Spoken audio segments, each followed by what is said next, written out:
Hello friends, welcome to கில்லி கிரிஷ்.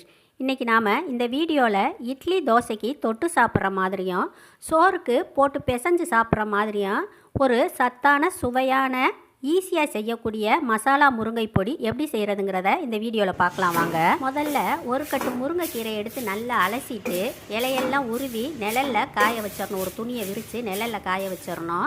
வெயிலில் காய வைக்க வேண்டியதில்லை, நிழலில் 2 நாள் காய வச்சா போதுமானது. அதை எடுத்து வெறும் வடைச்சட்டியில் லேசாக வறுத்து வச்சுக்கிறணும்.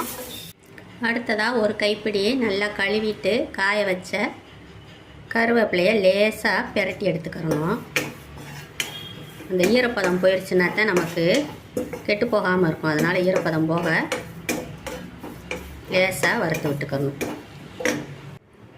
1 டேபிள் ஸ்பூன் கடலைப்பருப்பு, 1 டேபிள் ஸ்பூன் துவரம்பருப்பு, 1 டேபிள் ஸ்பூன் உளுந்தம்பருப்பு, 1 டீஸ்பூன் மிளகு, 1 டீஸ்பூன் சீரகம், 4 பட்டை வத்தல், 1 டீஸ்பூன் கொத்தமல்லி விதை, இதெல்லாம் வறுத்து எடுத்துக்கிறணும் தனித்தனியாகவும்.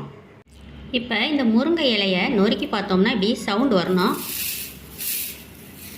நல்லா நொறுங்கணும். அப்படின்னா தான் பவுடர் நல்லா வலுவலுன்னு வரும்.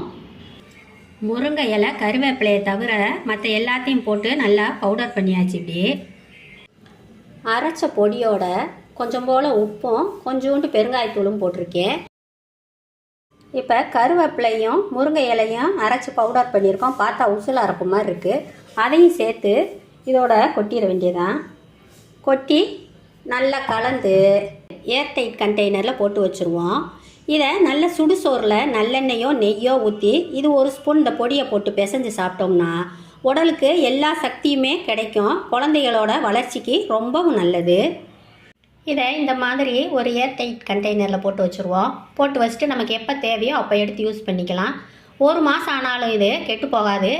பிள்ளைங்களுக்கு நம்ம கொடுக்கறதுக்கு அவங்க விருப்பமாக சாப்பிடுவாங்க. நல்ல டேஸ்ட்டாகவும் இருக்கும்.